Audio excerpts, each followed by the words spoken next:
Salam, selamat pagi saudara sekalian. Senang bisa kembali berjumpa dengan saudara dalam acara Light of Revival, renungan firman Tuhan yang akan memberkati kita sepanjang hari ini. Mari kita melihat ayat kita, Yohanes 14 ayat yang ke-6. Kata Yesus kepadanya, "Akulah jalan dan kebenaran dan hidup. Tidak ada seorang pun yang datang kepada Bapa kalau tidak melalui aku." Jalan keselamatan. Saudara-saudara yang terkasih dalam Tuhan Yesus Kristus, kalau kita membaca keseluruhan bagian ini, maka kita akan melihat bahwa di sini saat ini ketika Yesus berbicara dalam perikop ini, maka Yesus sedang mengajar murid-muridnya tentang rumah Bapa. Yesus mengatakan bahwa sesaat lagi dia akan pergi untuk meninggalkan murid-murid, tetapi dia berpesan kepada murid-muridnya agar murid-muridnya tidak usah gelisah dan tidak usah gentar, karena Yesus pergi ke rumah Bapa untuk menyediakan tempat bagi mereka. Dan setelah menyediakan tempat bagi mereka, Yesus akan kembali untuk menjemput mereka. Dan saudara-saudara, Yesus juga mengatakan bahwa kemana aku pergi, kamu tahu jalan ke situ. Lalu saudara-saudara, Thomas datang dengan satu pertanyaan kepada Yesus.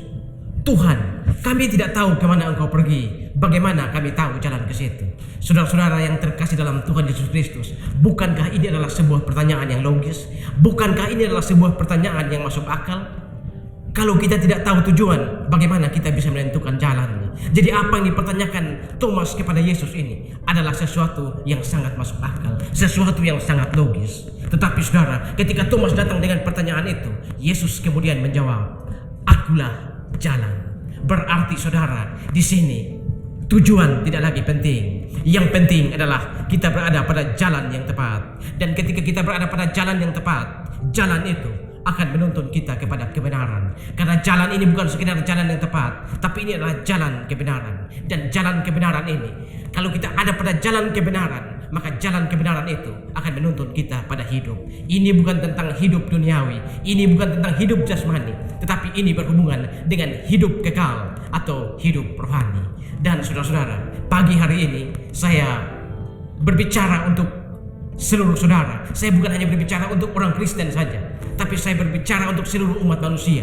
Kalau pagi hari ini saudara belum memiliki jalan keselamatan itu, saudara belum berada pada jalan yang benar itu, maka saudara tidak akan pernah sampai kepada hidup yang kekal.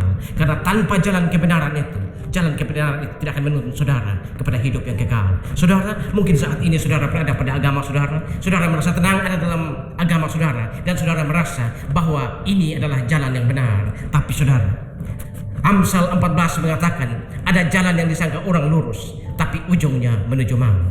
Karena itu saudara, pagi hari ini saya menantang saudara untuk datang kepada jalan itu, jalan kebenaran yang akan menuntun saudara kepada hidup. Kalau saudara tidak mau datang kepada jalan itu, maka saudara tidak akan pernah sampai pada hidup yang kekal. Datanglah pada jalan itu, percaya kepada Yesus sebagai juru selamat dan Tuhan, sambil juga percaya kepada kata Yesus, "Akulah jalan, kebenaran dan hidup. Tidak seorang pun yang sampai kepada Bapa kalau tidak melalui aku." Kalau di luar Yesus, saudara tidak akan pernah sampai kepada hidup yang kekal. Pagi hari ini saudara, sudahkah saudara memiliki Yesus dalam hatimu? Kalau belum, ini saat yang tepat untuk saudara menerima Yesus Kristus, jalan kebenaran yang akan menuntun saudara kepada hidup yang kekal. Tuhan memberkati kita semua. Tuhan, terima kasih. Pagi hari ini kami belajar dari firman, pembicaraan Yesus dan murid-murid tentang rumah Bapa. Dan ini mengajarkan kepada kami bahwa tanpa kami datang kepada jalan itu, tanpa kami datang kepada jalan yang benar itu, maka kami tidak akan pernah sampai kepada hidup yang kekal. Kami tidak akan pernah sampai kepada Bapa kalau tanpa melalui Yesus. Terima kasih Tuhan untuk firman-Mu pagi hari ini. Dimuliakanlah Engkau di atas firman. Amin. Saudara, saya tetap mengajak saudara untuk terus menjadikan firman Tuhan sebagai pelita dan terang di sepanjang jalan hidup kita. Tuhan memberkati kita semua.